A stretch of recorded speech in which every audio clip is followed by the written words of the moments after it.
Hello, I'm Dr. Turner, and it's good to see you all today. I'm excited to share this time with you, talking about principles of keeping your brain healthy, wellness,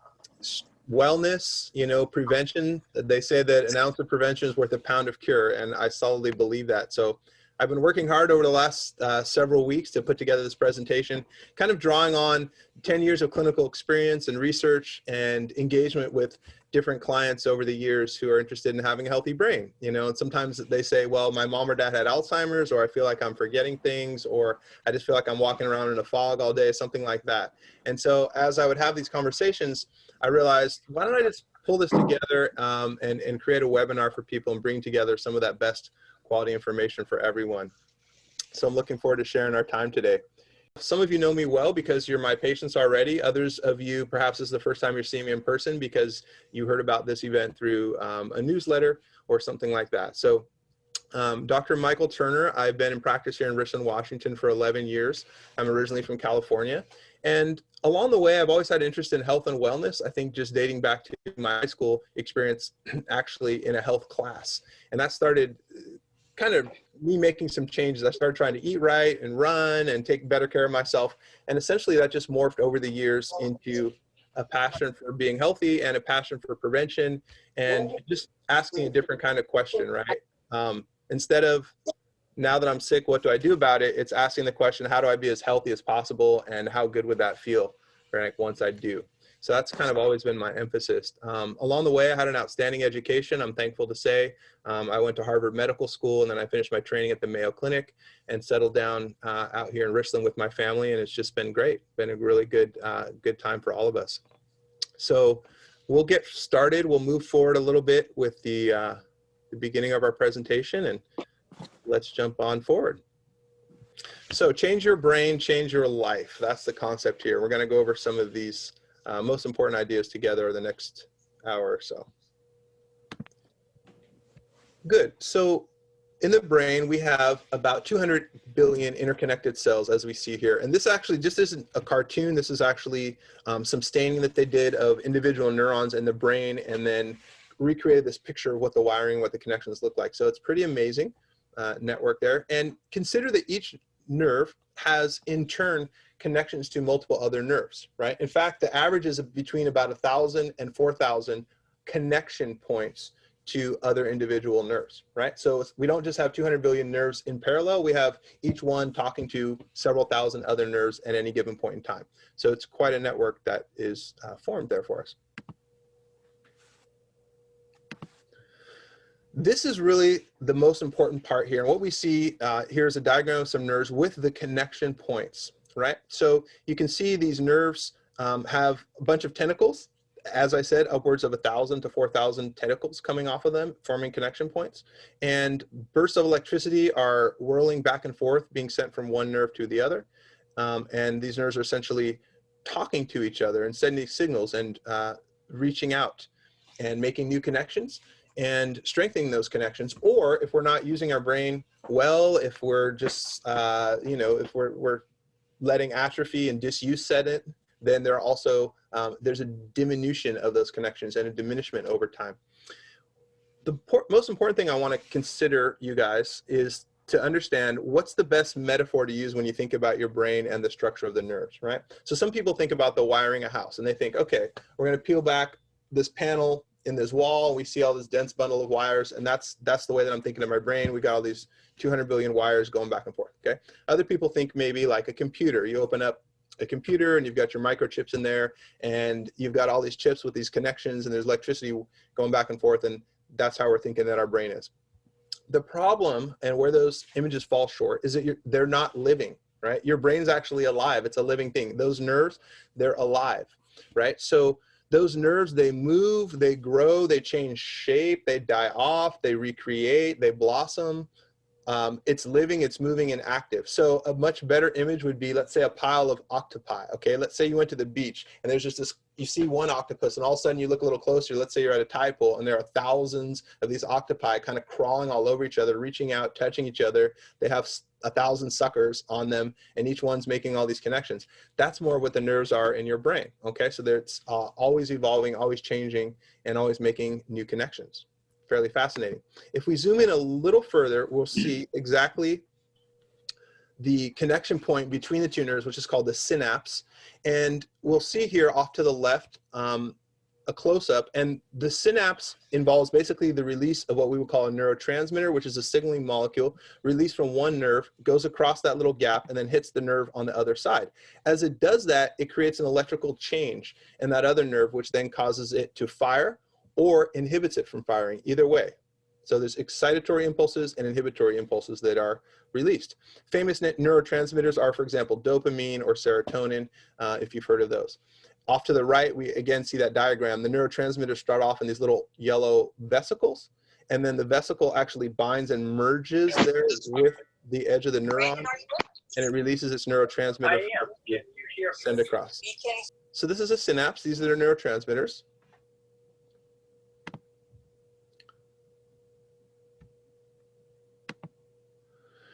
This is a striking graphic. Here we have a picture of a normal brain, and we have an Alzheimer's brain, right? And obviously shrunken, misshapen to a degree. This is what we would call cerebral atrophy. This is one of the hallmark signs of Alzheimer's, fairly frightening. And we have to understand that that synapse where those nerves reach out and talk to each other in the neurotransmitters, that's the key point of thought, of memories. Everything that goes on has to do with these physical connections between the nerves. Let's say in the case of Alzheimer's, let's say grandma looks at you and she can't remember your name. She remembers your face, she knows who you are, but she can't recall your name. Okay. In that case, the nerves that hold the image of your face are no longer connected with and talking to the nerves that hold the word for your name. They become disassociated, they pulled apart at that point. If the brain continues to shrink, nerves will continue to pull apart, and less is recalled, less and less memory is there, and it may get to the point that she doesn't even recognize your face with the concept of who you are, aka her son or daughter, right? So everything that you know in your mind right now, it comes down to physical connections between nerves, and you can think about it almost like a magnet. If they're pulled apart too far, they just lose their connection, and there they go. If you flip it around, that's also the basis of learning, okay? So anytime you learn something, you're telling two new nerves to reach out, make a connection, and you're then strengthening that connection over time with repetition or other modes of learning. What does a brain need to be healthy, right? So at its basis, at its most essential, your brain needs adequate blood flow in order to be healthy. If your brain does not have adequate blood flow, nothing further can proceed as far as health. And the reason is your brain's very active, right? It's got 200 billion nerves. Each one has thousands of connections. There's a lot of electricity flying around, a lot of nerves talking to each other in any given moment. And so it needs energy in order to do that. So the blood flow is bringing essentially oxygen and blood sugar, which are used to create energy in the mitochondria of your cells. Your brain runs essentially 100% on blood sugar, by the way. That's why if you have low blood sugar, you sort of start to feel a little off, maybe lightheaded, things like that. So a brain at its most essential needs adequate blood flow in order to be healthy. One of the problems that can develop with blood flow in the brain is a stroke. We all have heard about this. Unfortunately, we may have had family members suffer with this.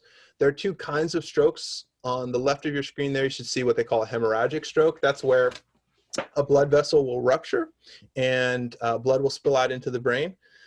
This is why you don't want high blood pressure, okay? The greatest risk for a stroke of that kind, called a hemorrhagic stroke, is high blood pressure. The most common cause of stroke, however, is more what we would see on the right side of the screen, which is the so-called ischemic strokes. And that's where there's hardening or narrowing of the arteries, and essentially there's impaired blood flow, or at its worst, there may develop a blood clot, and the blood can't proceed at all at that point. And that's more about 80% of the strokes that you deal with. This is a striking picture. This is from an autopsy, and this would be a severe stroke. This would be the aftermath of a stroke in which you're seeing necrotic cell death and sort of a black vacuous area develop here in the brain. This would be a catastrophic fatal event for this unfortunate person. This is a concept here called a mini stroke. I don't know if you've heard of this, perhaps. You might have gone to the doctor. Maybe someone said, you know, mom, dad, grandpa had a mini stroke. You know, what is that? This person would be walking around feeling fine, okay? They haven't, you know, become paralyzed. This is nothing you're gonna take someone to the ER for, but you feel like maybe mom or dad is forgetting words. You feel like their memory is not quite what it used to be. Maybe their emotions, they're a little bit off in their emotions or something like that. And the doctor or the neurologist might check a brain scan, see what's going on, and they'll come back and what they'll call ischemic white matter changes. Okay, they'll call this chronic ischemic white matter changes, but they'll show up like this on an MRI, and all these little white dots represent small little areas of blood clots and strokes and small little areas of brain cells that have died, actually. And it hasn't been so large as to grossly affect the person and their function, but nevertheless, this is accumulating and progressive and is indicative of an underlying problem, right? Like, why is this happening? There shouldn't be any small little blood clots developing in the brain and no brain cells lost to mini strokes. So this is more of a warning sign for people, kind of similar to a TIA, if you've heard of that. Our next slide here asks a very important question, right? So as regards their fundamental causes, what do strokes and heart attacks have in common? People haven't often perhaps thought of this, but they are extremely common. A stroke or a heart attack is essentially the manifestation of the same underlying process, right? In fact, there's a move within medicine to call a stroke a brain attack, right? You've got a heart attack, you also have a brain attack. And again, linguistically, that starts to link those ideas in people's minds, right? What do they have in common? Well, your brain, as we said, the essential component there for brain health is that you need adequate blood flow. Similarly, your heart itself needs adequate blood flow, right? Your heart obviously provides blood flow, it pumps, but the first thing it does is it feeds itself fresh blood. So it has recirculating arteries that recirculate back to itself because it's a muscle after all. It needs to squeeze, it needs to pump, it needs to create energy, therefore it needs fresh blood flow, right? So those recirculating arteries are called your coronary arteries, and when those are involved, you end up with traditional heart attack. So in each case, you've got extreme dependency on arterial blood flow, and anything that would impair that becomes catastrophic, as in a stroke or a heart attack. Let's just give you a visual aid. Let's just think about this for a second. How wide, let's ask the question, how wide are the coronary arteries? Okay, so those arteries that recirculate back on the heart. If they clot, you have a heart attack, you fall to the floor, you might die. If grandpa goes into the hospital and gets a stent, what they're doing is they're putting a little stent in that coronary artery. How wide is that thing? Okay, the answer is it's about as wide as the aux cord that you plug in, let's say to your iPhone or your iPod or your car, that little aux cord, AUX, right? That's about 3.5 millimeters. That's the width of your coronary artery. To me, that's a little surprising, right? It's a little shocking. That's not that wide. Exactly. It's not that wide. Similarly, your carotid artery going to your brain, right? So if you want to do a personal learning task here, you can feel your pulse, right, towards the front of your neck. You kind of feel that thing pounding there.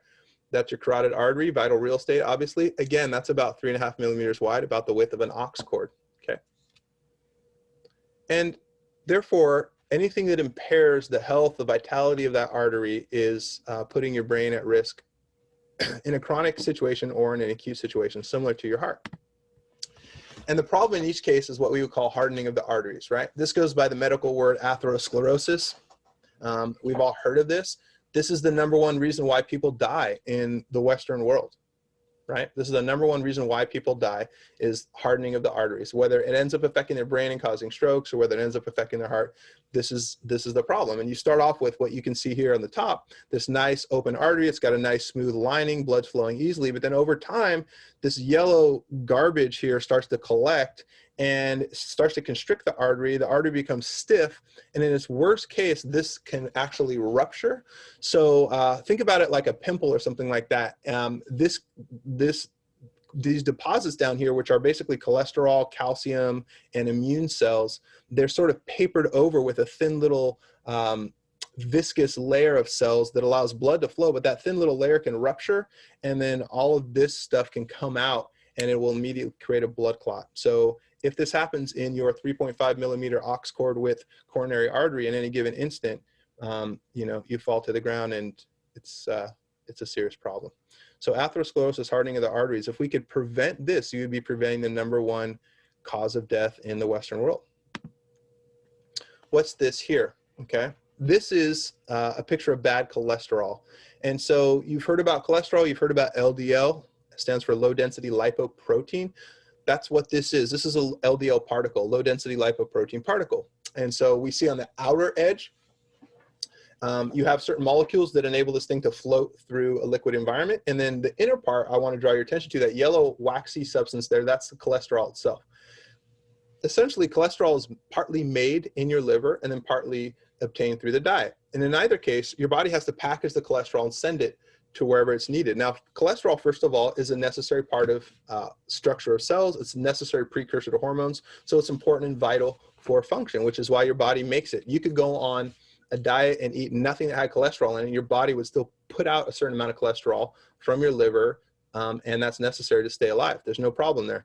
The problem is, as this is circulating, as your liver is sending out this package of cholesterol, let's say to get up to your brain,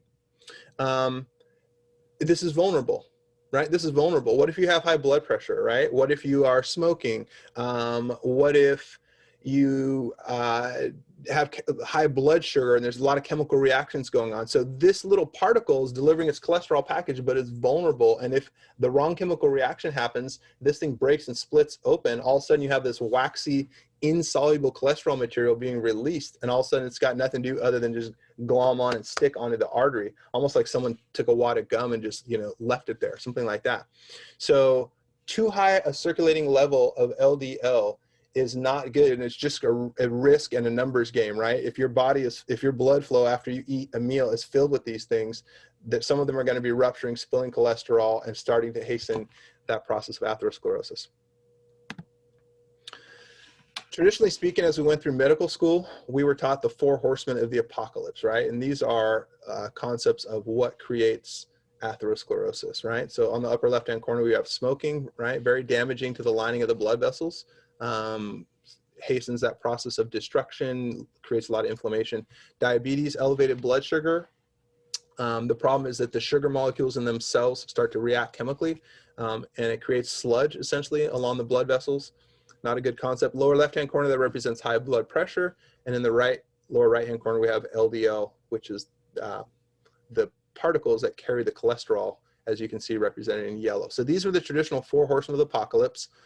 All still true, all still valid. This began back in the 70s with this data. Now, since then, we've progressed a bit, and we find out that other things are also promote atherosclerosis. So there's something called homocysteine, for example, that can be checked, or CRP. There are a few other markers as well that provide a little more insight. Interestingly enough, I came across this article from a fantastic site called nutritionfacts.org. I highly commend it to you. They have a whole library of videos, probably several hundred videos, all really well done, all very scientific. The guy's a good teacher, very good speaker. I think he arranges things in a way that's compelling, interesting. And so he has a whole slide here called Alzheimer's, is that atherosclerosis of the brain? Essentially, you can see the quote here, lack of adequate blood flow to the brain due to clogging of cerebral arteries may play a pivotal role in the development and progression of Alzheimer's dementia, right? So that brain, as it starts to lack blood flow on a chronic basis, contributes to some of that atrophy, shrinkage that we see resulting in Alzheimer's years later. Okay, we're going to pause now. We're kind of through the first half of the presentation, and you can see we talked a bit about nerve connections. We talked about how the nerves are rewiring, remodeling all the time, depending on what we do. They're reaching out and making new connections, and those connections are then strengthened or lost over time. We talked a bit about blood flow and the importance of that for the heart and the brain, and the biggest enemy of blood flow being this process of atherosclerosis.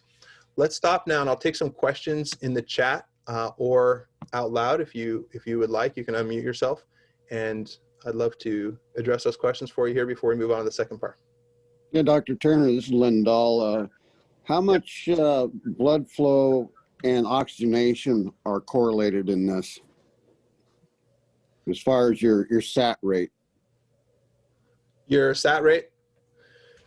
So your oxygenation, you're talking about percentage saturation, they're like 95, 96%, something like that? Correct. Okay. So you want to keep your saturation rate up high. Most people don't have a problem doing that unless you have bad lung disease. So for most people, their oxygen saturations will be just fine. That oxygen saturation has to do with, how many hemoglobin molecules spots for oxygen are filled at any given time. So you could think about that also as if you took a little cross section of your artery, how much that is packed out with oxygen. Most people don't have a problem packing it out with oxygen, but they have a problem delivering it there because the flow rate isn't great, right? If their arteries are narrow, if their heart's not strong, then the flow rate is not great. So the saturation rate is fine, but that there's just not enough blood flow moving through to deliver that. That's typically people's problem. Good question. Thank you. Mm-hmm.